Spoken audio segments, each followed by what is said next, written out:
जय हिंद दोस्तों। हम लोग एनसीईआरटी के प्रश्न श्रृंखला को आगे बढ़ाते हैं और इस सेशन में हम लोग पार्लियामेंट यानी इंडियन कॉन्स्टिट्यूशन यानी भारतीय संविधान के इम्पॉर्टेंट टॉपिक पार्लियामेंट यानी संसद से संबंधित सारे इम्पॉर्टेंट प्रश्नों को हम लोग देखते हैं। तो आइए इस सेशन के प्रश्नों को हम लोग प्रारंभ करते हैं।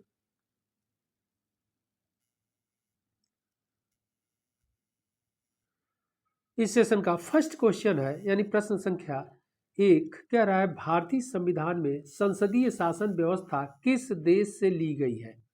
ऑप्शन ए कह रहा है अमेरिका के संविधान से, ऑप्शन बी रूस के संविधान से, ऑप्शन सी ब्रिटेन के संविधान से एंड ऑप्शन डी कह रहा है ऑस्ट्रेलिया के संविधान से। इसका सही आंसर होगा सी, ब्रिटेन के संविधान से। यानी संसदीय शासन व्यवस्था भारत में कहाँ लिया गया है, यानी भारतीय संविधान में किस देश से लिया गया है, तो ब्रिटेन के संविधान से। बहुत इंपॉर्टेंट है।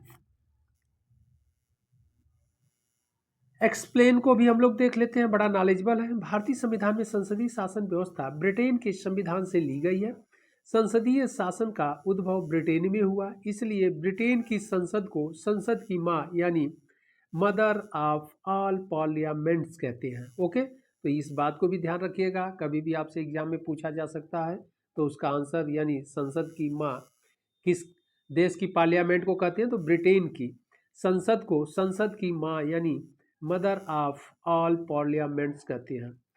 वेस्ट मिंस्टर मॉडल शासन की एक लोकतांत्रिक संसदीय व्यवस्था है जो सैकड़ों वर्षों में ब्रिटेन में विकसित हुई। इस व्यवस्था का नाम लंदन के पैलेस ऑफ वेस्ट मिंस्टर पर आधारित है, जहां पर ब्रिटेन की संसद स्थित है।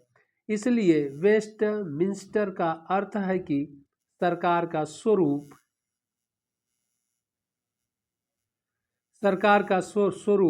संसदीय है। अगला प्रश्न है प्रश्न संख्या 2 क्वेश्चन नंबर 2, लोकसभा के निर्वाचित सदस्यों की अधिकतम संख्या कितनी है। Option A 530, option B 545, option C 540 and option D 550। इसका सही आंसर होगा डी 550 यानी 550। एक्सप्लेन को भी हम लोग देख लेते हैं, नॉलेजेबल है। संविधान के अनुच्छेद 81 यानी संविधान के जो आर्टिकल है 81 अनुच्छेद 81 के अनुसार लोकसभा की अधिकतम संख्या 552 है, जिसमें लोकसभा के निर्वाचित सदस्यों की संख्या 550 होती है, जिसमें राज्यों से 503 सदस्य तथा केंद्र शासित क्षेत्रों से 20 सदस्य हो सकते हैं। किंतु वर्तमान में निर्वाचित सदस्यों की संख्या 543 है, जिसमें 530 सदस्य राज्यों से एवं 13 सदस्य केंद्र शासित क्षेत्रों से है। ओके,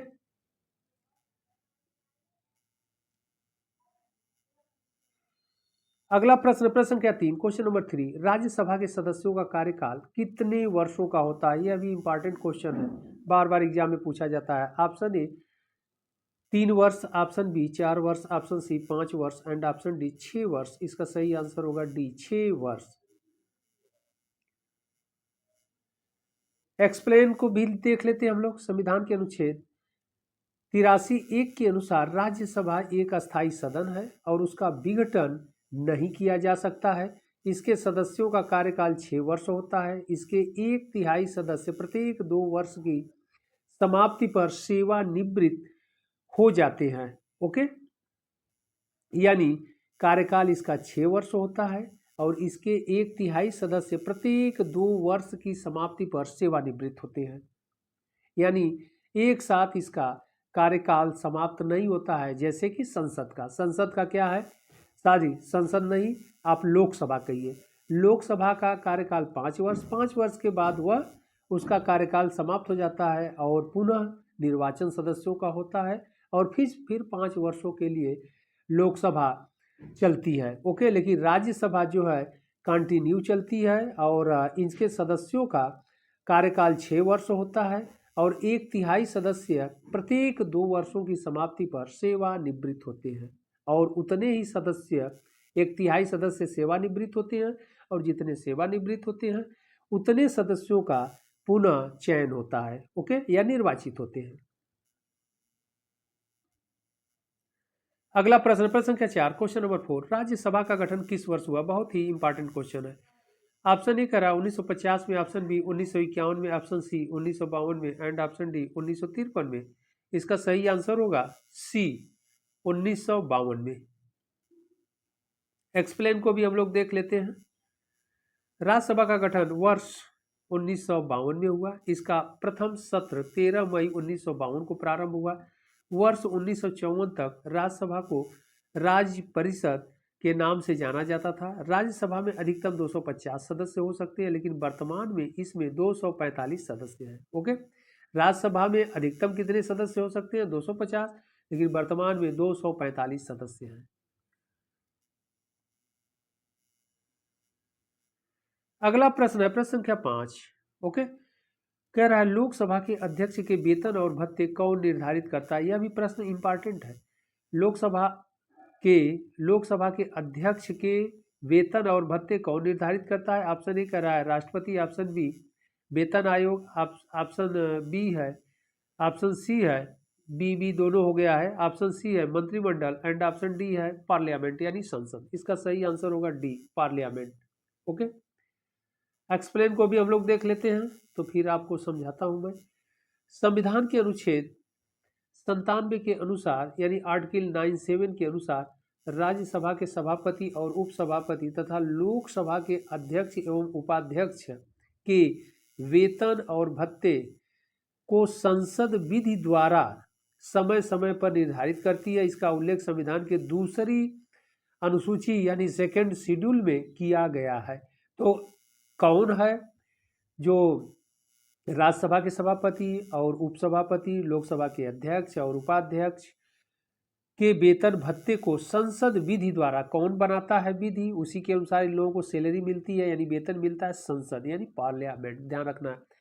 तो पार्लियामेंट के विधि के अनुसार राज्यसभा के सभापति, राज्यसभा के उपसभापति, लोकसभा के चेयरमैन यानी अध्यक्ष और फिर यानी जिसे स्पीकर बोला जाता है, और उपाध्यक्ष यानी डिप्टी स्पीकर यानी अध्यक्ष, लोकसभा के अध्यक्ष और उपाध्यक्ष, इन लोगों के वेतन भत्ते संसद विधि द्वारा समय समय पर निर्धारित करती है। उसी के अनुसार इन लोगों को वेतन मिलता है और इसका उल्लेख संविधान के दूसरी अनुसूची में मिलता है या किया गया है। तो इतने पॉइंट इंपॉर्टेंट है। कहाँ पर किया गया है? दूसरी अनुसूची में। कहाँ पर उल्लेख है? अनुच्छेद 97 में है। ओके, अगला प्रश्न, प्रश्न संख्या 6, क्वेश्चन नंबर 6, भारत के नियंत्रक एवं महालेखा परीक्षक की नियुक्ति कौन करता है? ऑप्शन ए है राष्ट्रपति, ऑप्शन बी लोकसभा अध्यक्ष, ऑप्शन सी योजना आयोग एंड ऑप्शन डी वित्त आयोग। इसका सही आंसर होगा ए राष्ट्रपति यानी प्रेसिडेंट करता है। एक्सप्लेन को भी हम लोग देख लेते हैं। संविधान के भाग 5 व अनुच्छेद 148 से 151 तक भारत के नियंत्रक एवं महालेखा परीक्षक का प्रावधान किया गया है। अनुच्छेद 148(1) के अनुसार भारत का एक नियंत्रक महालेखा परीक्षक होगा जिसकी नियुक्ति राष्ट्रपति द्वारा की जाएगी। यह संघ एवं राज्यों के तथा किसी अन्य प्राधिकारी या निकाय के लेखाओं का परीक्षण कर अपनी रिपोर्ट संघ के राष्ट्रपति तथा राज्यों में राज्यपाल के समक्ष प्रस्तुत करता है। ओके, तो यह बहुत ही इंपॉर्टेंट है। इसके बारे में उल्लेख कहाँ दिया गया है? संविधान के भाग 5 में अनुच्छेद 148 से 151 तक प्रावधान किया गया है नियंत्रक एवं महालेखा परीक्षक के बारे में। और अनुच्छेद 148(1) के अनुसार भारत में एक नियंत्रक महालेखा परीक्षक होगा जिसकी नियुक्ति कौन करेगा? राष्ट्रपति करेगा। ओके, तो यहाँ पर इंपॉर्टेंट है।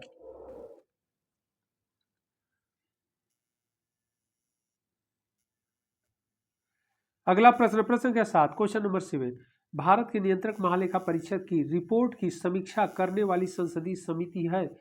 ऑप्शन ए है प्राक्कलन समिति, ऑप्शन बी प्रवर समिति, ऑप्शन सी लोक लेखा समिति, ऑप्शन डी इनमें से कोई नहीं। इसका सही आंसर होगा सी लोक लेखा समिति। एक्सप्लेन को भी हम लोग देख लेते हैं। भारत के नियंत्रक एवं महालेखा परीक्षक द्वारा किए गए लेखा परीक्षण संबंधी प्रतिवेदनों की जांच लोक लेखा समिति ओके यानी पब्लिक अकाउंट्स कमेटी करती है। यह संसद की सबसे पुरानी समिति है। इसका गठन 1921 में किया गया। इसके कुल 22 सदस्य होते हैं जिसमें 15 लोकसभा और 7 राज्यसभा से शामिल होते हैं। ओके, तो यह सबसे पुरानी समिति है। कौन? पब्लिक अकाउंट्स कमेटी यानी लोक लेखा समिति। यह संसद की सबसे पुरानी है, इंपॉर्टेंट है। इसका गठन 1921 में किया गया था, ये ध्यान रखना है आप लोगों को। और यह अभी आपसे एग्जाम में पूछा जाता है कि इसमें कितने सदस्य होते हैं, तो सदस्यों की संख्या 22 होती है, जिसमें 15 लोकसभा से और 7 राज्यसभा से होते हैं। अगला प्रश्न, प्रश्न संख्या 8, क्वेश्चन नंबर 8, किस सदन का अध्यक्ष उस सदन का सदस्य नहीं होता है? ऑप्शन ए है Lok Sabha, option B Rajya Sabha, option C Vidhan Sabha and option D Vidhan Parishad. इसका सही आंसर होगा बी, राज्यसभा। राज्यसभा का कह रहा है प्रश्न, किस सदन का अध्यक्ष उस सदन का सदस्य नहीं होता है? तो राज्यसभा का जो अध्यक्ष होता है, ओके, वह उस सदन का सदस्य नहीं होता है। क्यों? क्योंकि उपराष्ट्रपति होता है जो राज्यसभा का अध्यक्ष होता है, ओके, जिसे सभापति कहते हैं, या राज्यसभा का अध्यक्ष अथवा सभापति, वह उपराष्ट्रपति होता है जो राज्यसभा का सदस्य नहीं होता है। तो बहुत इंपॉर्टेंट क्वेश्चन है। एक्सप्लेन को भी हम लोग देख लेते हैं। राज्यसभा का अध्यक्ष या सभापति राज्यसभा का सदस्य नहीं होता है। अनुच्छेद 64 के अनुसार उपराष्ट्रपति राज्यसभा का पदेन सभापति होता है। इसका निर्वाचन संसद के दोनों सदनों के सदस्यों से मिलकर बनने वाले निर्वाचक मंडल द्वारा आनुपातिक प्रतिनिधित्व पद्धति के अनुसार एकल संक्रमणीय मत यानी सिंगल ट्रांसफरेबल वोट द्वारा किया जाता है। राज्यसभा के उपसभापति यानी डिप्टी चेयरमैन का चुनाव केवल राज्यसभा के सदस्यों द्वारा किया जाता है। ओके, तो यह इंपॉर्टेंट है। यानी उपसभापति जो होता है वह तो राज्यसभा के सदस्यों में से चुना जाता है या राज्यसभा के सदस्यों द्वारा चुना जाता है, जबकि जो सभापति होता है यानी अध्यक्ष होता है वह राज्यसभा का सदस्य नहीं होता है, अपितु वह उपराष्ट्रपति होता है। वह राज्यसभा का पदेन सभापति होता है। ओके, अगला प्रश्न है प्रश्न संख्या 9, संसद के किसी सदस्य द्वारा प्रस्तुत प्रस्ताव को लोक महत्व का अविलंबनीय विषय मानते हुए जो चर्चा की जाती है उसे क्या कहते हैं? ऑप्शन ए स्थगन प्रस्ताव, ऑप्शन बी अविश्वास प्रस्ताव, ऑप्शन सी कटौती प्रस्ताव और ऑप्शन डी उपर्युक्त में से कोई नहीं। इसका सही आंसर होगा ए स्थगन प्रस्ताव।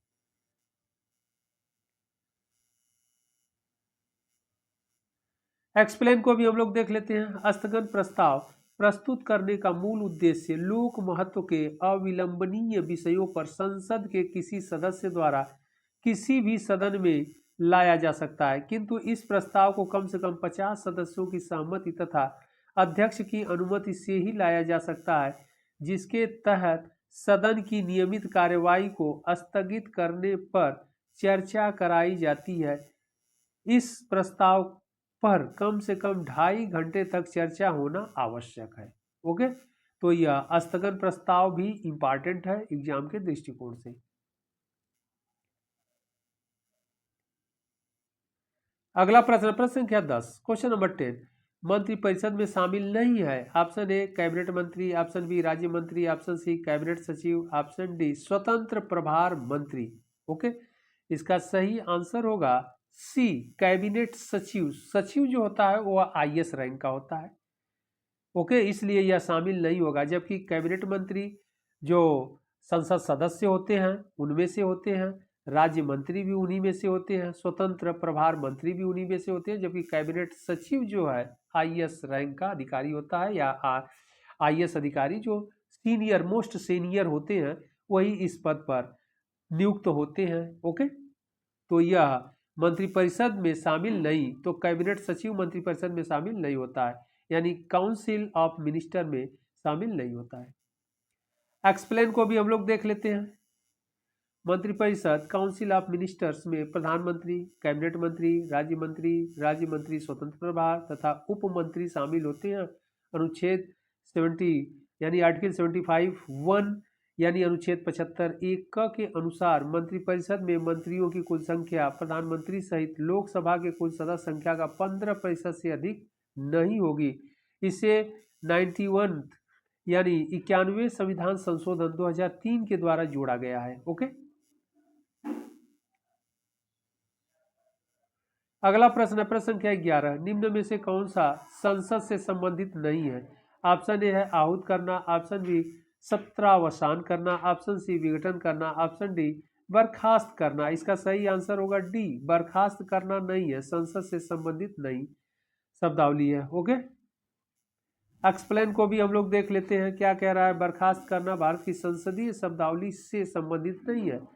संविधान के अनुच्छेद 85 के अनुसार राष्ट्रपति समय समय पर संसद के प्रत्येक सदन को अधिवेशन के लिए आहूत सम्मन करेगा, उनके सदस्यों का सत्रावसान करेगा और लोकसभा का विघटन कर सकेगा। ओके, तो यह इंपॉर्टेंट है, यानी बर्खास्त जो शब्द है भारत की संसदीय शब्दावली में से संबंधित नहीं है।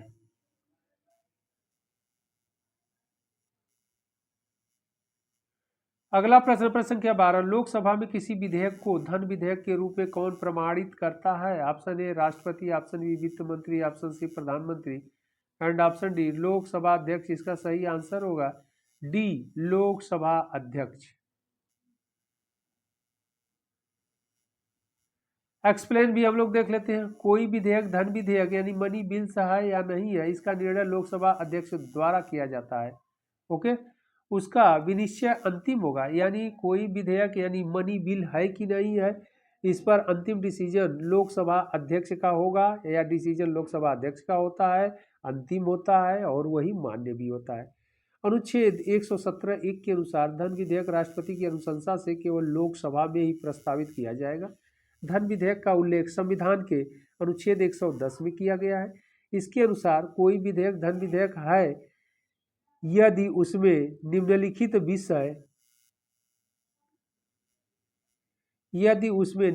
विषय शामिल हो। नंबर 1, किसी कर का अधिरोपण, उन्मूलन, परिहार या परिवर्तन।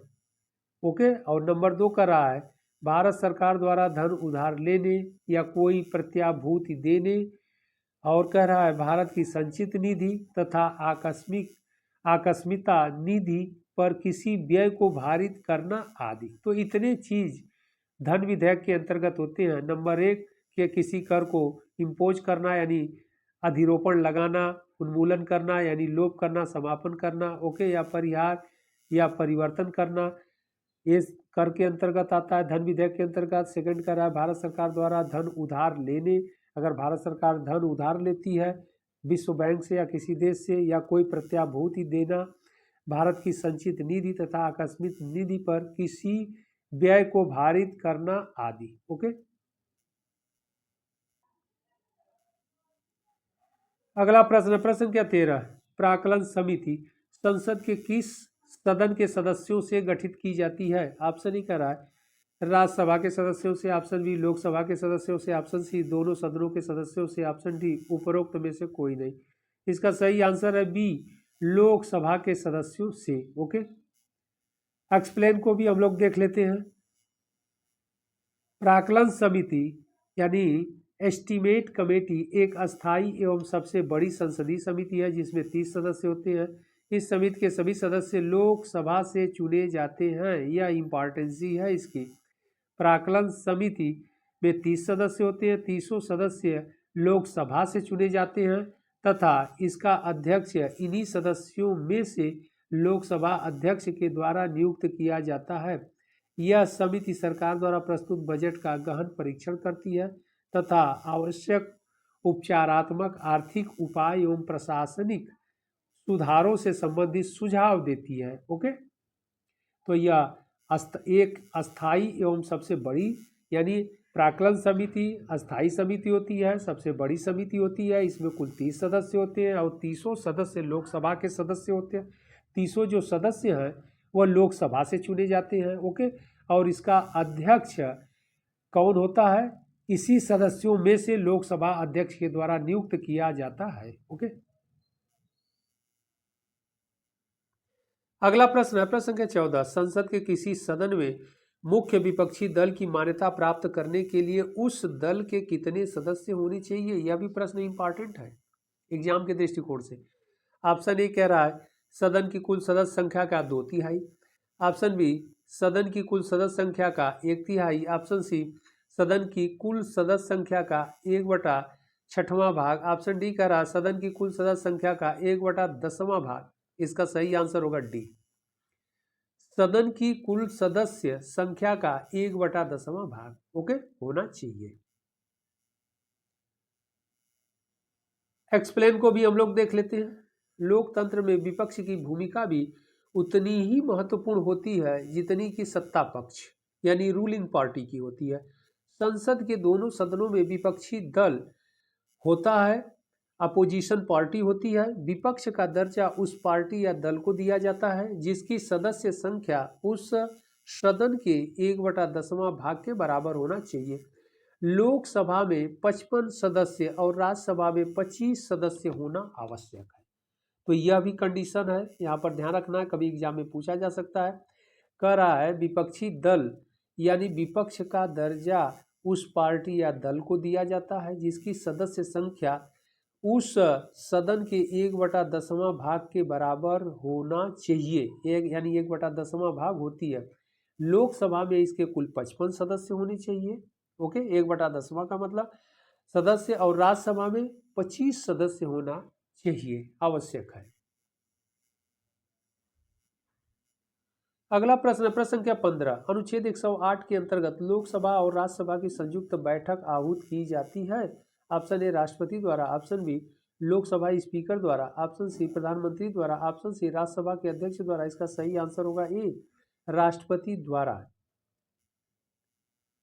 एक्सप्लेन भी हम लोग देख लेते हैं। संविधान के अनुच्छेद 108 में संयुक्त अधिवेशन का प्रावधान किया गया है। जब किसी साधारण विधेयक पर दोनों सदनों के बीच असहमति के कारण गतिरोध उत्पन्न हो जाता है तो राष्ट्रपति को यह शक्ति प्राप्त है कि वह विधेयक पर विचार करने और मतदान करने के लिए दोनों सदनों का संयुक्त अधिवेशन बुलाए। संयुक्त अधिवेशन की अध्यक्षता लोकसभा का अध्यक्ष करता है। तो यहाँ पर बहुत ही इंपॉर्टेंट है क्या कि अनुच्छेद 108 में संयुक्त अधिवेशन का प्रावधान किया गया है। तो यह भी इंपॉर्टेंट कि संयुक्त अधिवेशन का प्रावधान संविधान में कहाँ किया गया, अनुच्छेद 108 में किया गया है। किस पर? जब किसी साधारण विधेयक पर दोनों सदनों के बीच असहमति के कारण गतिरोध उत्पन्न हो जाता है तो राष्ट्रपति को यह शक्ति प्राप्त है कि वह विधेयक पर विचार करने के लिए और मतदान करने के लिए दोनों सदनों का संयुक्त अधिवेशन, तो संयुक्त अधिवेशन बुलाने का अधिकार किसको है? राष्ट्रपति को पावर है ओके। और इस संयुक्त अधिवेशन की अध्यक्षता कौन करेगा? लोकसभा अध्यक्ष करता है। तो इतने पॉइंट इंपॉर्टेंट है।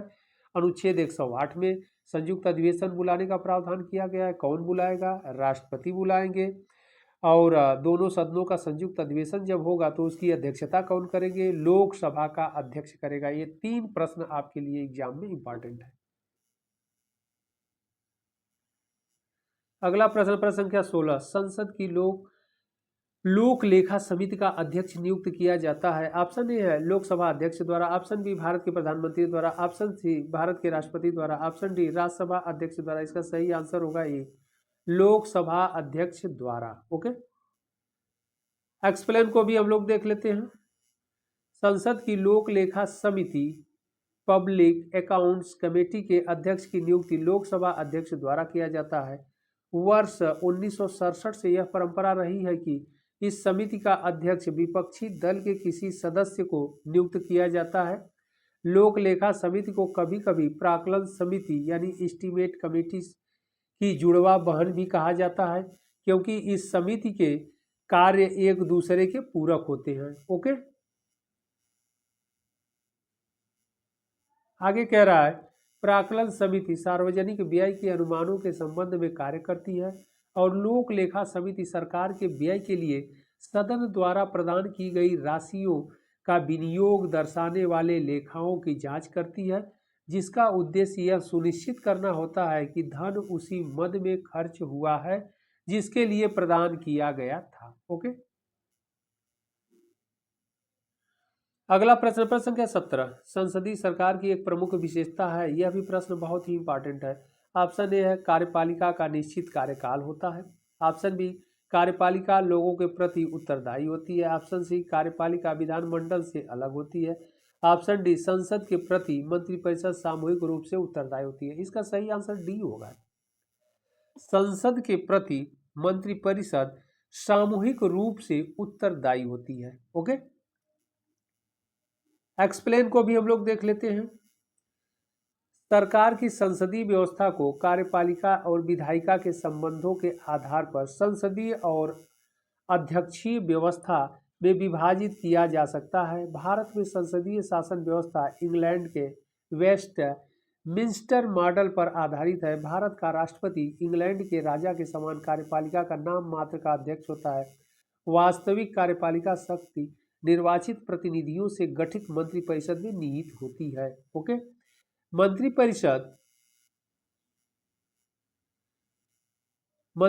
सामूहिक रूप से लोकसभा के प्रति उत्तरदायी होती है। संसदीय शासन व्यवस्था में विधायिका का कार्यपालिका पर नियंत्रण होता है। ओके, तो यह इंपॉर्टेंट है। मंत्रिपरिषद सामूहिक रूप से लोकसभा के प्रति उत्तरदायी होती है। संसदीय शासन व्यवस्था में विधायिका कार्यपालिका पर नियंत्रण होता है, यानी विधायिका का कार्यपालिका पर नियंत्रण होता है।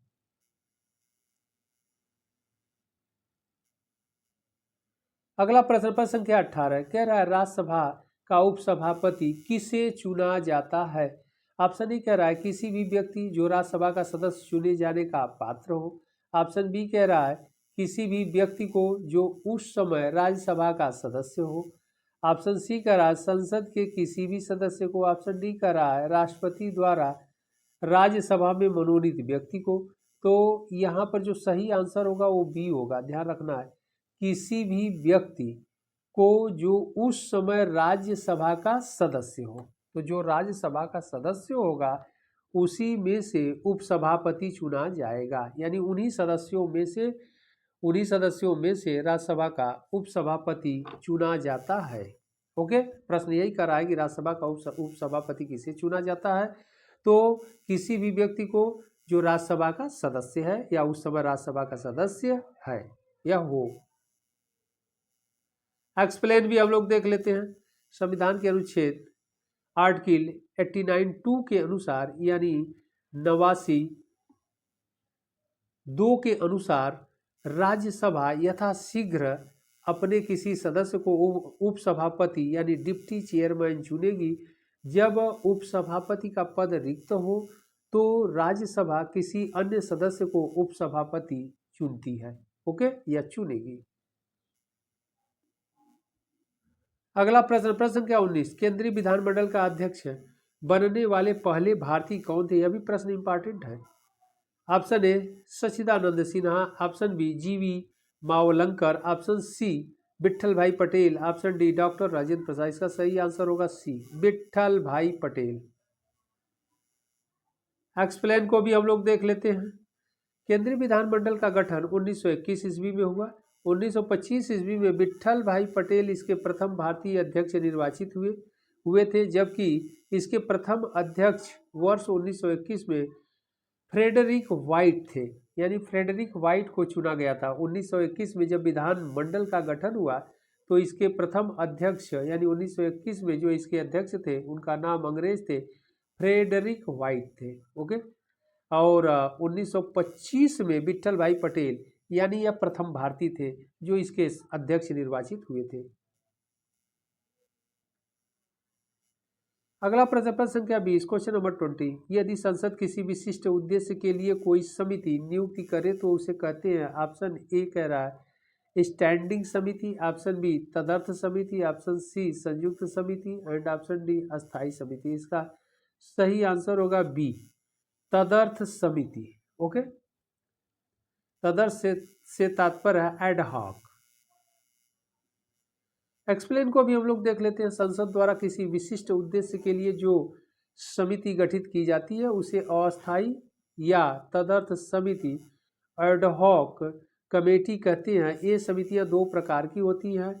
नंबर 1 प्रवर या संयुक्त। ओके, प्रवर समिति इसका गठन किसी विशेष विधेयक पर विचार करने के लिए किया जाता है, तथा नंबर 2 कह रहा है जांच समिति। इसका गठन किसी विशिष्ट मामलों की जांच करने के लिए किया जाता है, जैसे स्टॉक मार्केट घोटाला तथा बोफोर्स तोप आदि। जब इन समितियों बोफोर्स तोप आदि जब इन समितियों के गठन का उद्देश्य पूर्ण हो जाता है तो ये अपना प्रतिवेदन संसद में प्रस्तुत कर देती हैं तथा तत्पश्चात इनका अस्तित्व स्वतः ही समाप्त हो जाता है। ओके।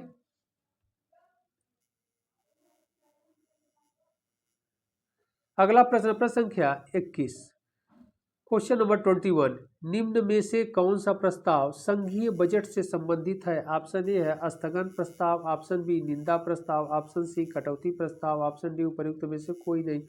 इसका सही आंसर होगा सी, कटौती प्रस्ताव, कट मोशन जिसे कहते हैं। एक्सप्लेन को देख लिया जाए, नॉलेजेबल है। कटौती प्रस्ताव यानी कट मोशन संघीय बजट से संबंधित है। यह प्रस्ताव विपक्ष द्वारा सरकार की अनुमति की मांगों में कटौती के उद्देश्य से लोकसभा में प्रस्तुत किया जाता है। यह 3 प्रकार की होती है। नंबर 1 नीतिगत कटौती, नंबर 2 आर्थिक कटौती और नंबर 3 सांकेतिक कटौती। ओके, सांकेतिक कटौती जिसे टोकन कट कहते हैं। तो यह 3 प्रकार की होती है। अगला प्रश्न, प्रश्न संख्या 22, क्वेश्चन नंबर 22, लोकसभा की कार्यवाही आयोजित करने के लिए अपेक्षित गणपूर्ति कोरम क्या है? ऑप्शन ए कर रहा है 1/6वां भाग, ऑप्शन बी कर रहा है 1/8वां भाग, ऑप्शन सी कर रहा है 1/10वां भाग। तो यही इंपॉर्टेंट है। डी कर रहा है 1/5वां भाग, तो ये भी सही नहीं होगा। ओके। एक्सप्लेन को भी हम लोग देख लेते हैं। भारतीय संविधान के अनुच्छेद 103 ओके के अनुसार संसद के प्रत्येक सदन की कार्यवाही आयोजित करने के लिए गणपूर्ति यानी कोरम उस सदन की कुल सदस्य संख्या का 1/10वां भाग होगी, अर्थात राज्यसभा में 25, लोकसभा में 55 होगी। यदि किसी भी सदन में अपेक्षित गणपूर्ति नहीं है तो सदन का अध्यक्ष या सभापति सदन को स्थगित कर सकता है या अधिवेशन को तब तक के लिए निलंबित कर सकता है जब तक गणपूर्ति नहीं हो जाती है। तो यह बहुत इंपॉर्टेंट है। कितने गणपूर्ति के लिए सदस्य? 1/10। ऊपर के भी प्रश्नों में हम लोगों ने डिस्कशन किए। अगला प्रश्न, प्रश्न संख्या 23, निम्नलिखित में से कौन सा अनुच्छेद संसद को राज्य सूची के विषय पर कानून बनाने का अधिकार देता है? ऑप्शन ए है अनुच्छेद 115, ऑप्शन बी अनुच्छेद 183, ऑप्शन सी 221, अनुच्छेद 249। इसका सही आंसर होगा डी, अनुच्छेद 249। ओके, क्योंकि प्रश्न एक बार फिर देख लीजिए, निम्नलिखित में से कौन सा अनुच्छेद संसद को राज्य सूची के विषय पर कानून बनाने का अधिकार देता है? ओके, एक्सप्लेन को भी हम लोग देख लेते हैं। संविधान का अनुच्छेद 249 संसद को राज्य सूची यानी स्टेट लिस्ट के विषयों पर विधि बनाने का अधिकार देता है। यदि राज्यसभा अपने उपस्थित और मत देने वाले सदस्यों के 2/3 बहुमत से यह प्रस्ताव पारित कर दे कि राज्य सूची का कोई विषय राष्ट्रीय महत्व का है तो संसद उस पर विधि बना सकती है। ओके, अगला प्रश्न, प्रश्न संख्या 24, क्वेश्चन नंबर 24, भारत के संसदीय शासन व्यवस्था में 2 अस्थायी सदनों के नाम बताइए। मतलब ऐसा सदन पूछ रहा है 2 जो अस्थायी हो, परमानेंट ना हो। ओके, ऑप्शन ए कह रहा है राज्यसभा और राज्यों की विधानसभाएं। ओके, बी कह रहा है लोकसभा और राज्यों की विधान परिषद, ऑप्शन सी कह रहा है राज्यसभा और राज्यों की विधान परिषद, ऑप्शन डी कह रहा है लोकसभा और राज्यों की विधानसभाएं। तो इसका सही आंसर डी होगा, क्योंकि लोकसभा भी अस्थायी सदन है, परमानेंट नहीं है। राज्यों की विधानसभाएं भी नहीं है, क्योंकि लोकसभा का भी कार्यकाल 5 वर्ष होता है और राज्यों की विधानसभाओं का भी कार्यकाल 5 वर्ष होता है। ओके, जबकि ऊपर कर रहा है राज्यसभा, राज्यसभा तो परमानेंट सदन है। ऊपर कर रहा है लोकसभा, तो ठीक है, राज्यों की विधान परिषद भी परमानेंट है, वो अभी विघटित नहीं होती है। फिर ए में कह रहा है राज्यसभा, ये भी परमानेंट है। यानी लोकसभा और राज्यों की विधानसभाएं दोनों परमानेंट नहीं है, यानी अस्थायी सदन नहीं है, अपितु अस्थायी सदन है। एक्सप्लेन को भी हम लोग देख लेते हैं। भारत के संसदीय शासन व्यवस्था में 2 अस्थायी सदनों के नाम लोकसभा एवं विधानसभा है।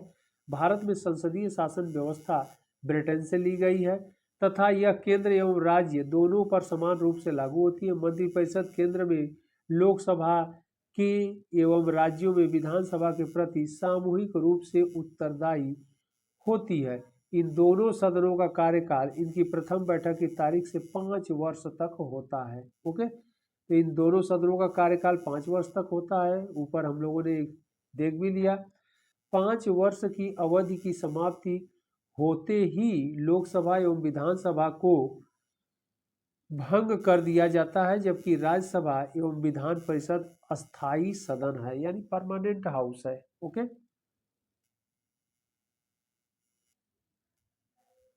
अगला प्रश्न, प्रश्न संख्या 25, क्वेश्चन नंबर 25। एक वर्ष में संसद की कम से कम कितनी बैठकें आवश्यक है? ऑप्शन ए है 1 बार, ऑप्शन बी 2 बार, ऑप्शन सी 3 बार, ऑप्शन डी 4 बार। इसका सही आंसर होगा बी 2 बार। ओके, एक्सप्लेन को भी हम लोग देख लेते हैं।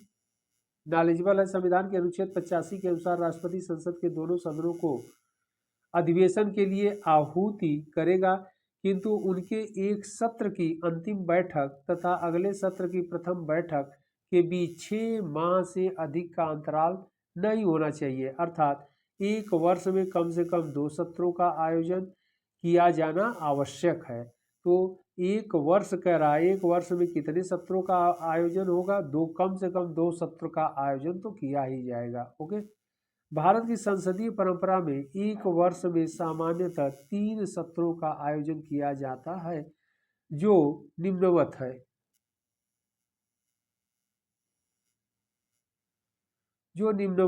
ओके, नंबर 1 कह रहा है बजट सत्र फरवरी से मई तक चलता है, मानसून सत्र जुलाई से सितंबर तक, और शीतकालीन सत्र नवंबर से दिसंबर तक। ओके,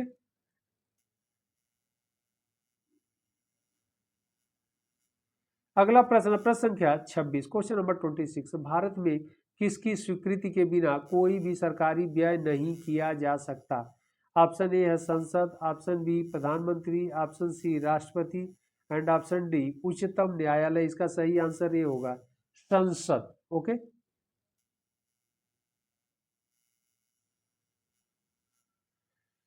एक्सप्लेन को हम लोग देख लेते हैं। भारत में संसद की अनुमति के बिना कोई भी सरकारी व्यय नहीं किया जा सकता है। विनियोग विधेयक का उल्लेख अनुच्छेद 114(1) में किया गया है। इसके अनुसार भारत की संचित निधि में से कोई धन संसद द्वारा विधि के प्राधिकार के बिना नहीं निकाला जाता है या जा सकता है। इसके लिए लोकसभा में एक विधेयक पारित किया जाता है, जिसमें लोकसभा द्वारा स्वीकृति अनुदानों की सभी मांगे तथा संचित निधि पर भारित व्यय सम्मिलित होते हैं। ओके,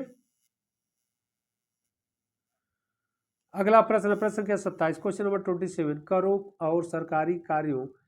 और सरकारी कार्यों के निर्वाह से केंद्र सरकार को प्राप्त संपूर्ण राजस्व किस निधि में रखा जाता है? बहुत इंपॉर्टेंट क्वेश्चन है।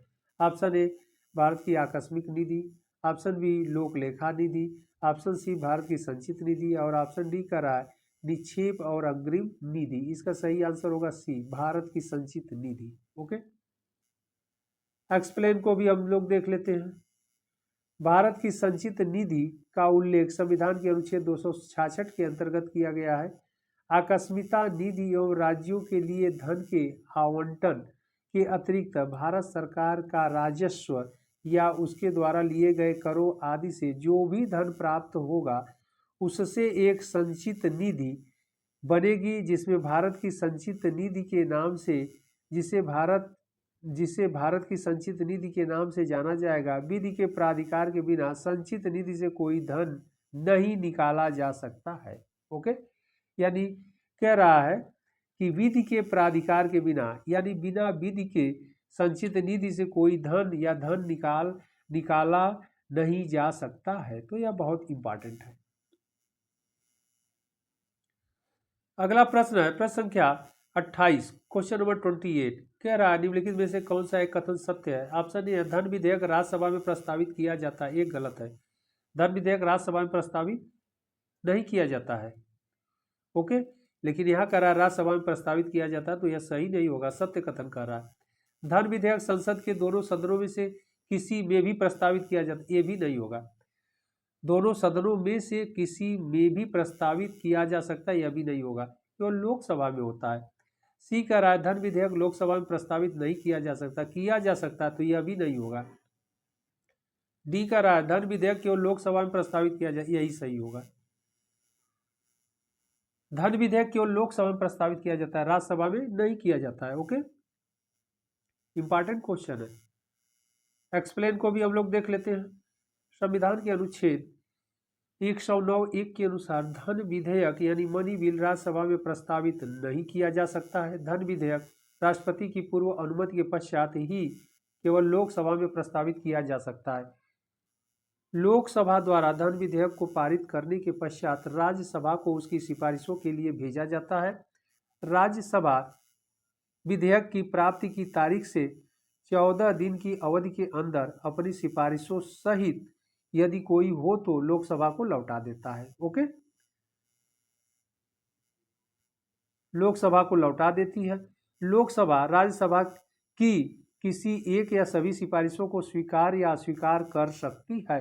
यानी धन विधेयक पर पावर, सारा पावर किसको दिया गया है?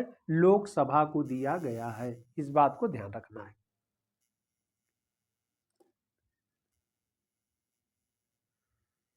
अगला प्रश्न, प्रश्न संख्या 29, क्वेश्चन नंबर 29। संसद अंतर्राष्ट्रीय संधियों को भारत के किसी भाग या संपूर्ण भारत में लागू करने के लिए कोई भी कानून बना सकती है। ऑप्शन ए है सभी राज्यों की सहमति से। ऑप्शन बी कह रहा है बहुसंख्य राज्यों की सहमति से। ऑप्शन सी संबंधित राज्यों की सहमति से। ऑप्शन डी कह रहा है बिना किसी राज्य की सहमति। इसका सही आंसर डी होगा, बिना किसी राज्य की सहमति से। राज्यों से कोई सहमति नहीं लेगा। ओके, एक्सप्लेन को भी हम लोग देख लेते हैं। संविधान के अनुच्छेद 253 के अंतर्गत संसद को यह अधिकार प्राप्त है कि वह किसी अन्य देश के साथ संधि या करार, जिसे ट्रीटी या एग्रीमेंट अथवा किसी अंतर्राष्ट्रीय सम्मेलन, संगठन या निकाय में किए गए संधि या करार के कार्यान्वयन के लिए भारत के संपूर्ण राज्य क्षेत्र या उसके किसी भाग के लिए बिना किसी राज्य की सहमति से कोई भी विधि बना सकती है। ओके, पूरा पावर है उसे।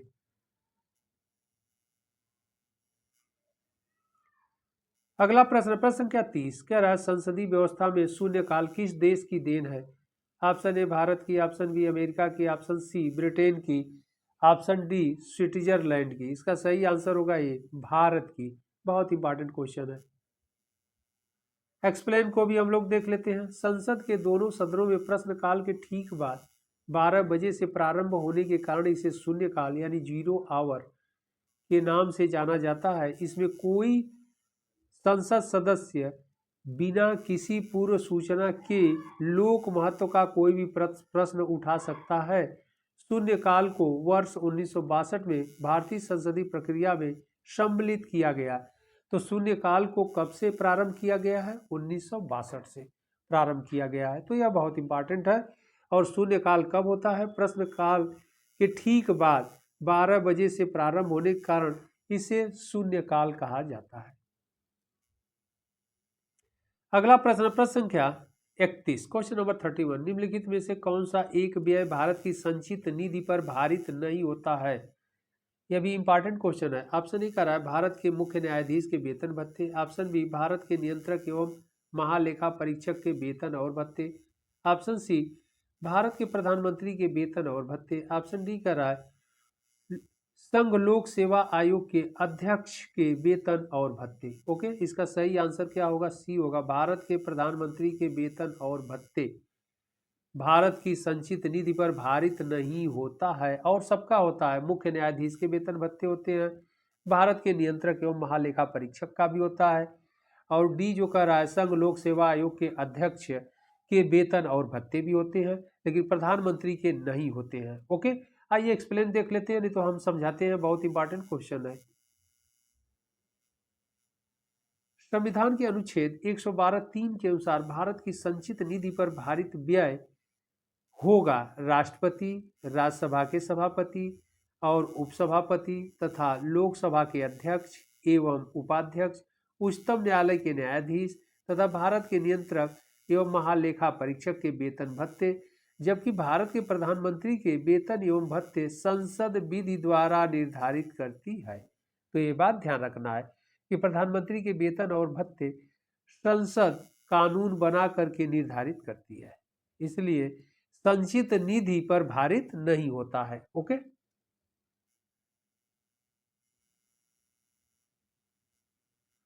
अगला प्रश्न, प्रश्न संख्या 32, क्वेश्चन नंबर 32, लोकसभा का पहला आम चुनाव कब हुआ? बड़ा आसान सा क्वेश्चन है।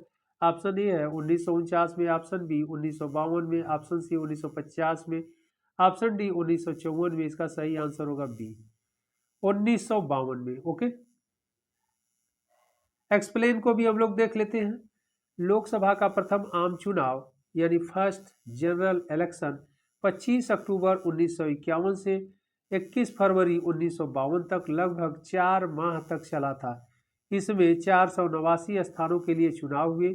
जीवी मावलंकर लोकसभा के प्रथम अध्यक्ष चुने गए। ओके, तो चुने गए थे कौन? लोकसभा के प्रथम स्पीकर यानी अध्यक्ष जीवी मावलंकर।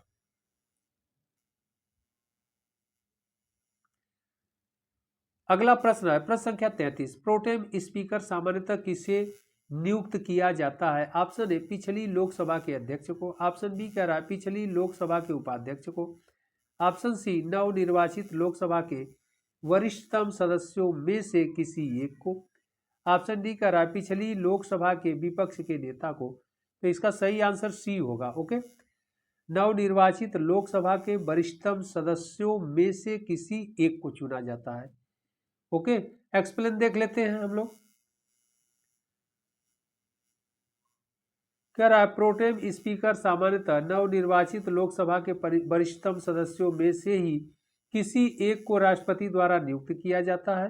तत्पश्चात प्रोटेम स्पीकर द्वारा लोकसभा के सदस्यों को शपथ दिलाई जाती है और लोकसभा के सदस्यों में से ही किसी एक सदस्य को लोकसभा का अध्यक्ष चुन लिया जाता है। उसके पश्चात स्वतः ही प्रोटेम स्पीकर का पद समाप्त हो जाता है। तो प्रोटेम स्पीकर का कार्य क्या हुआ, वर्क क्या हुआ कि नवनिर्वाचित लोकसभा के वरिष्ठतम सदस्यों में से ही किसी एक को राष्ट्रपति द्वारा नियुक्त किया जाता है। तत्पश्चात प्रोटेम स्पीकर द्वारा लोकसभा के सदस्यों को शपथ दिलाई जाती है। तो प्रोटेम स्पीकर का मेनली वर्क क्या होता है कि जो नवनिर्वाचित सदस्य होते हैं उन्हें शपथ ग्रहण कराना या शपथ दिलाना। इसके बाद शपथ दिलाने के बाद जब लोकसभा के अध्यक्ष का चुनाव हो जाता है यानी लोकसभा अध्यक्ष पूरे चुन लिए जाते हैं तो प्रोटेम स्पीकर का पद स्वतः समाप्त हो जाता है।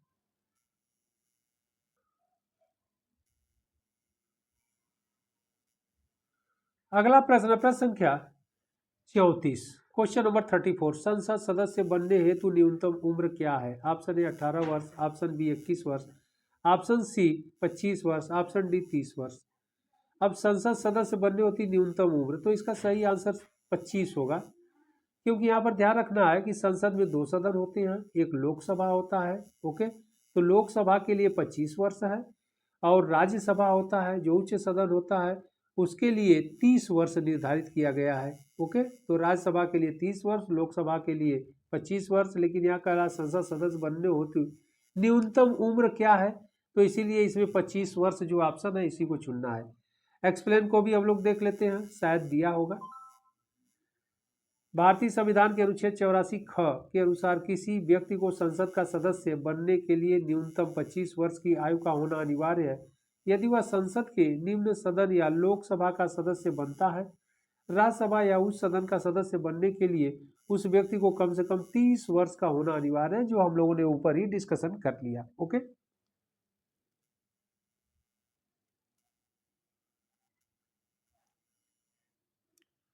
अगला प्रश्न है प्रश्न संख्या 35, क्वेश्चन नंबर 35, लोकसभा में केंद्र शासित प्रदेशों के लिए कितनी सीटें यानी स्थान आरक्षित है?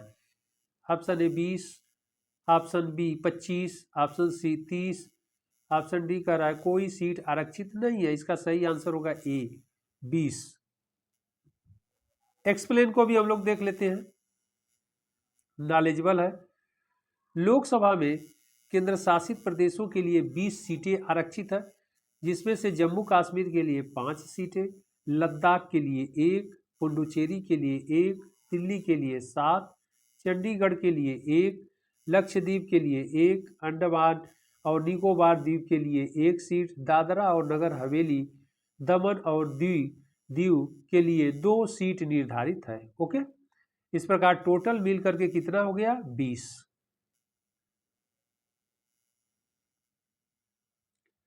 अगला प्रश्न है प्रश्न संख्या 36, क्वेश्चन नंबर 36। निम्नलिखित कथनों पर विचार कीजिए। फर्स्ट कह रहा है भारत का राष्ट्रपति ऐसे स्थान पर जिसे वह ठीक समझे संसद का सत्र आहूत कर सकता है, यह तो सही है। नंबर 2 कह रहा है भारत का संविधान एक वर्ष में संसद के 3 सत्रों का प्रावधान करता है, किंतु सभी 3 सत्रों का चलाया जाना अनिवार्य नहीं है, यह तो गलत हो जाएगा। नंबर 3 कह रहा है, थर्ड कह रहा है एक वर्ष में दिनों की कोई न्यूनतम संख्या निर्धारित नहीं है जब संसद का चलना आवश्यक हो, यह तो सही है क्योंकि न्यूनतम संख्या निर्धारित नहीं है। ओके, तो 1 और 3 इसमें सही होगा। आंसर हम लोग देखते हैं 1, 3 क्या सही है। तो इसमें उपर्युक्त कथनों में से कौन से सही है? ऑप्शन ए कह रहा है केवल एक, यह नहीं होगा। ऑप्शन बी कह रहा है केवल 2, यह भी नहीं होगा। ऑप्शन सी कह रहा है 1, 3, यही सही होगा। 1, 3 सही है। 2, 3 यह भी नहीं होगा, 1 सही है। ओके, तो एक्सप्लेन को भी 1 और 3 सही है, इसमें 2, 3 दिया है तो डी भी नहीं होगा। एक्सप्लेन को भी हम लोग देख लेते हैं। संविधान के अनुच्छेद 85(1) में कहा गया है कि राष्ट्रपति समय समय पर संसद के प्रत्येक सदन को ऐसे समय और स्थान पर मिलने के लिए बुला सकते हैं जहां वह उचित समझे। ओके, इसलिए 1 सही। लेकिन 6 महीने एक सत्र में अपनी पहली बैठक के लिए नियुक्त तारीख के बीच हस्तक्षेप नहीं करेगा। लोकसभा का सत्र वर्ष में कम से कम 2 बार बुलाया जाता है। संसद में एक वर्ष में मिलने वाले दिनों की न्यूनतम संख्या का कोई प्रावधान नहीं है। ओके, तो यह भी बातें सही है, ध्यान रखना है हम लोगों को। अगला प्रश्न संख्या 37, क्वेश्चन नंबर 37। लोकसभा की बैठक समाप्त की जा सकती है। ऑप्शन ए कह रहा है स्थगन द्वारा। ऑप्शन बी सत्रावसान द्वारा। ऑप्शन सी विघटन द्वारा। ऑप्शन डी उपर्युक्त सभी के द्वारा। इसका सही आंसर होगा डी, सभी के द्वारा। स्थगन के द्वारा भी, सत्रावसान के द्वारा भी और विघटन के द्वारा भी। ओके, एक्सप्लेन भी हम लोग देख लेते हैं। लोकसभा के स्थगन का अधिकार लोकसभा अध्यक्ष को प्राप्त है, जबकि लोकसभा के विघटन और सत्रावसान का अधिकार राष्ट्रपति को प्राप्त है। इस बात को ध्यान रखना है कि लोकसभा का विघटन और सत्रावसान का अधिकार किसको प्राप्त है? राष्ट्रपति। यह भी प्रश्न आपसे पूछा जाता है।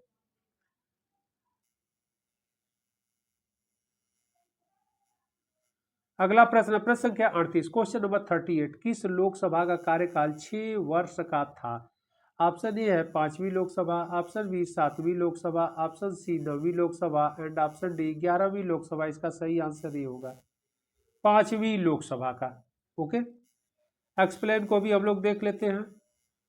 5वीं लोकसभा का कार्यकाल लगभग 6 वर्षों तक था। 42वें संविधान संशोधन 1976 द्वारा लोकसभा के कार्यकाल की अवधि 5 वर्ष से बढ़कर 6 वर्ष कर दी गई, जिसे पुनः 44वें संविधान संशोधन द्वारा 5 वर्ष कर दी गई। ओके, यानी कह रहा है कि 42वें संविधान संशोधन 1976 द्वारा लोकसभा के कार्यकाल की अवधि 5 वर्ष से बढ़ाकर 6 वर्ष कर दी गई थी, लेकिन पुनः 44वें संविधान संशोधन के द्वारा 5 वर्ष कर दी गई। ओके,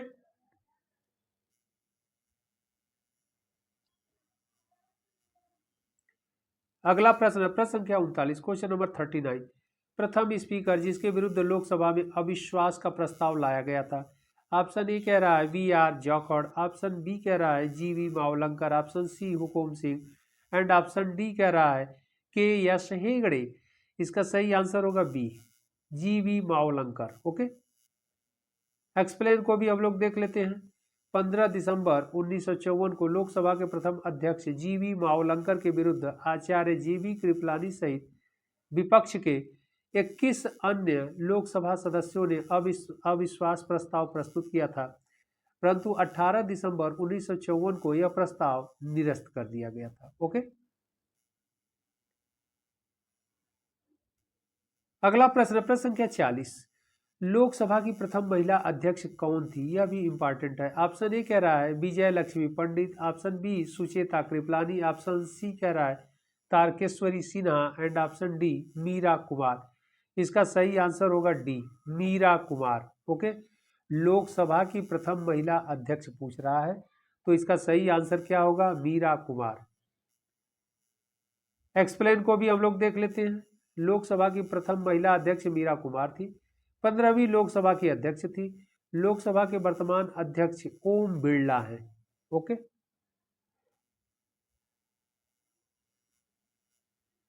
अगला प्रश्न है प्रश्न संख्या 41, क्वेश्चन नंबर 41। निम्नलिखित में से कौन कौन प्रथम जनजातीय लोकसभा अध्यक्ष थे? इंपॉर्टेंट है, एग्जाम में कई बार पूछा गया है। निम्नलिखित में से कौन प्रथम जनजातीय लोकसभा अध्यक्ष थे? Option A GV Mavalankar, option B G M C Balayogi, option C कह रहा है मनोहर जोशी, ऑप्शन डी कह रहा है पी ए संगमा। इसका सही आंसर होगा D, P A Sangma. Okay, explain को भी हम लोग देख लेते हैं। वर्ष 1996 में पी ए संगमा भारत में प्रथम जनजातीय लोकसभा अध्यक्ष बने। इससे पूर्व वह 1995 में प्रथम केंद्रीय जनजाति मंत्री भी रह चुके थे। अगला प्रश्न है प्रश्न संख्या 42, यानी क्वेश्चन नंबर 42। प्रथम अभिनेत्री जो राज्यसभा के लिए नामांकित की गई थी? Option A Jayalalithaa, option B Nargis Dutt, option C Vyjayanti Mala, option D Devika Rani. इसका सही आंसर होगा बी, नरगिस दत्त थी। एक्सप्लेन को भी हम लोग देख लेते हैं। कह रहा है नरगिस दत्त भारत की ऐसी प्रथम अभिनेत्री थी जिन्हें राज्यसभा के लिए नामांकित किया गया था। इनका कार्यकाल 3 अप्रैल 1980 से 3 मई 1981 तक रहा। ओके, इतने ही कार्यकाल के लिए थी, लेकिन यह प्रथम अभिनेत्री थी। अगला प्रश्न है प्रश्न संख्या 43, क्वेश्चन नंबर 43। राज्यसभा की लोकसभा के समान शक्तियां किस क्षेत्र में हैं? ओके, कह रहा है राज्यसभा की लोकसभा के समान शक्तियां किस क्षेत्र में है? क्वेश्चन इंपॉर्टेंट है। ऑप्शन ए कह रहा है नई अखिल भारतीय सेवाएं गठित करने के विषय में, बी कह रहा है संविधान में संशोधन करने के विषय में, ऑप्शन सी सरकार को हटाने के विषय में, ऑप्शन डी कह रहा है कटौती प्रस्ताव प्रस्तुत करने के विषय में। इसका सही आंसर होगा बी, संविधान में संशोधन करने के विषय में। ओके, एक्सप्लेन को भी हम लोग देख लेते हैं। कह रहा है दिए गए विकल्पों में संविधान संशोधन के विषय पर लोकसभा व राज्यसभा को समान रूप से शक्तियां प्राप्त है, जबकि अनुच्छेद 312 के तहत अखिल भारतीय सेवाओं के गठन के संबंध में राज्यसभा प्रभावी होती है। इसके अतिरिक्त मंत्रिपरिषद लोकसभा के प्रति उत्तरदायी होती है। अतः सरकार को हटाने के विषय में लोकसभा ही प्रभावी होती है। कटौती प्रस्ताव यानी कट मोशन पर भी लोकसभा को ही प्रभावशाली बनाया गया है।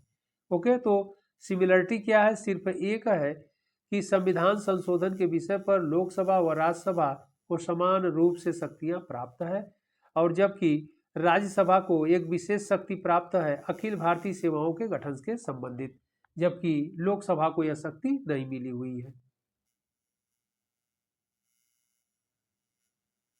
अगला प्रश्न है प्रश्न संख्या 44। भारतीय संसद की कार्यवाही में शून्य काल का अर्थ है?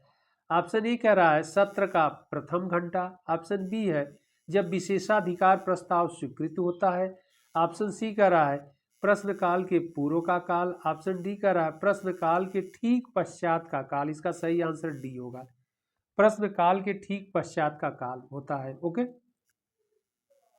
एक्सप्लेन को भी हम लोग देख लेते हैं। एक्सप्लेन क्या कह रहा है? शून्यकाल यानी 0 आवर भारतीय संसद की देन है। इसका समय लोकसभा में दोपहर 12 बजे से 1 बजे तक होता है तथा राज्यसभा सुबह 11 बजे से 12 बजे तक। वर्ष 2014 से पूर्व दोनों सदनों का शून्यकाल 12 बजे से 1 बजे तक ही होता था। ओके, तो आगे कह रहा है होता है इस काल में अध्यक्ष या सभापति की अनुमति के पश्चात जनहित व लोक महत्व के विषयों से संबंधित प्रश्न उठाए जाते हैं। अतः इस काल को प्रश्न उत्तर सत्र भी कहा जाता है। तो इसको अतः इस काल को प्रश्न उत्तर सत्र भी कहा जाता है। तो यह बड़ा इंपॉर्टेंट है। अगला प्रश्न प्रश्न संख्या 45, क्वेश्चन नंबर 45। निम्नलिखित में से किस पर गतिरोध दूर करने हेतु लोकसभा और राज्यसभा की संयुक्त बैठक हो सकती है? इंपॉर्टेंट क्वेश्चन है। ऑप्शन ए साधारण विधेयक, ऑप्शन बी धन विधेयक, ऑप्शन सी संविधान संशोधन विधेयक, ऑप्शन डी विनियोग विधेयक। इसका सही आंसर होगा ए साधारण विधेयक। ओके, एक्सप्लेन को भी हम लोग देख लेते हैं। संविधान के अनुच्छेद 108 के अनुसार संसद के दोनों सदनों की संयुक्त बैठक का प्रावधान है। किसी साधारण विधेयक के विषय पर दोनों सदनों के मध्य गतिरोध होने पर संविधान में संयुक्त बैठक का प्रावधान किया गया है। लोकसभा के सदस्यों की संख्या राज्यसभा के सदस्यों से अधिक होने के कारण प्रायः लोकसभा अधिक प्रभावी रहती है। ओके,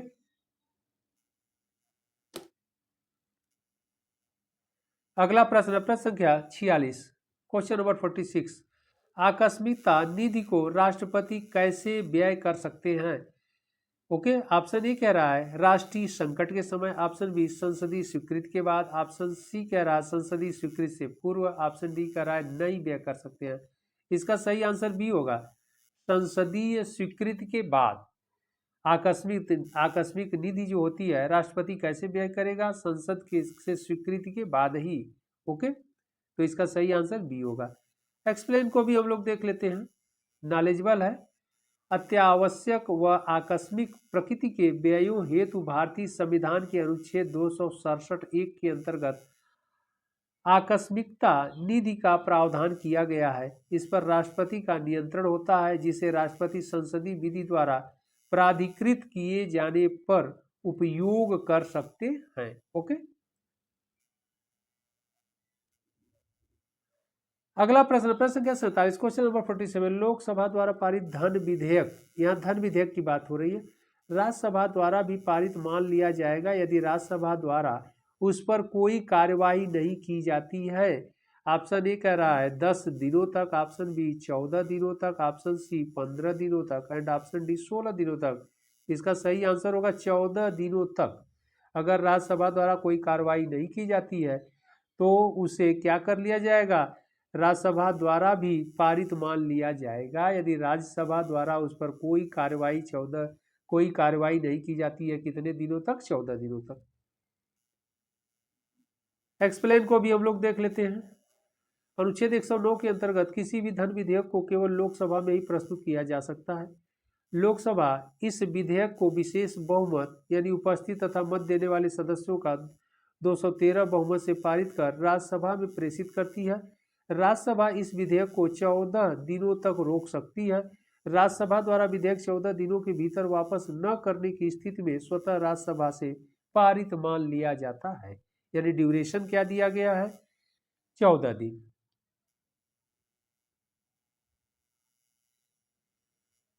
अगला प्रश्न संख्या 48, क्वेश्चन नंबर 48 का रहा निम्नलिखित प्रस्तावों में से किसका संबंध संघीय बजट से है? ऑप्शन ए निंदा प्रस्ताव, ऑप्शन बी कह रहा है ध्यानाकर्षण प्रस्ताव, ऑप्शन सी कटौती प्रस्ताव, ऑप्शन डी स्थगन प्रस्ताव। इसका सही आंसर सी होगा, कटौती प्रस्ताव है। ओके, एक्सप्लेन को भी हम लोग देख लेते हैं।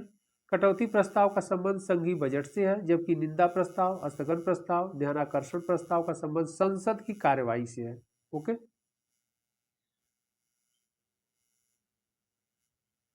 अगला प्रश्न संख्या 49, क्वेश्चन नंबर 49। व्यय का अनुमान किस रूप में भारतीय संसद के समक्ष रखा जाता है? ऑप्शन ए तदर्थ निधि, ऑप्शन बी अतिरिक्त अनुदान, ऑप्शन सी अनुपूरक अनुदान, ऑप्शन डी अनुदान का अनुरोध। इसका सही आंसर होगा बी अतिरिक्त अनुदान। ओके, एक्सप्लेन को भी हम लोग देख लेते हैं। भारतीय संविधान के अनुच्छेद 113(2) के अनुसार व्यय का अनुमान लोकसभा के समक्ष भारत की संचित निधि पर भारित व्ययों के अतिरिक्त अनुदान के अनुरोध के रूप में रखे जाते हैं।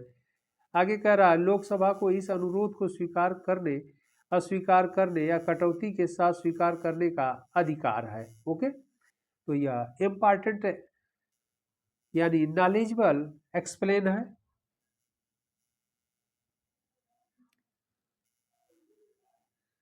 अगला प्रश्न संख्या 50 का रहा सूची फर्स्ट को सूची सेकंड के साथ सुमेलित कीजिए तथा सूचियों के नीचे दिए गए कूट का प्रयोग सही कर सही उत्तर चुनिए। सूची फर्स्ट और सूची सेकंड।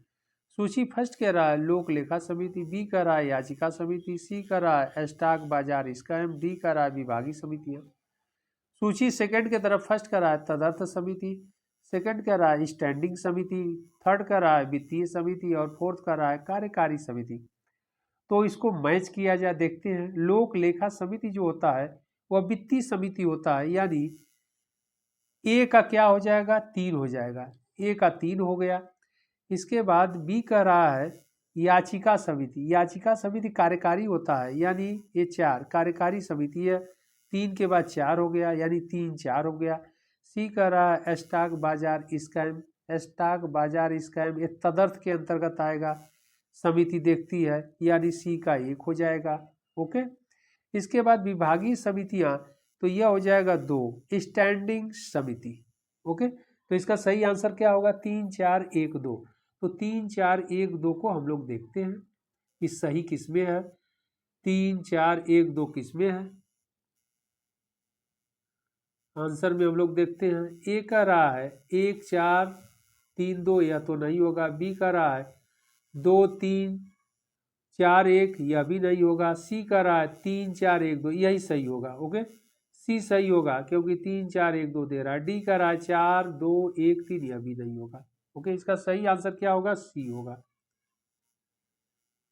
एक्सप्लेन को भी हम लोग देख लेते हैं क्या कह रहा है, नॉलेजेबल है। लोक लेखा समिति वित्तीय समिति है, तो हम लोग ऊपर डिस्कशन कर लिए। याचिका समिति कार्यकारी समिति, स्टॉक बाजार स्कैम तदर्थ समिति, विभागीय समितियां स्टैंडिंग समिति।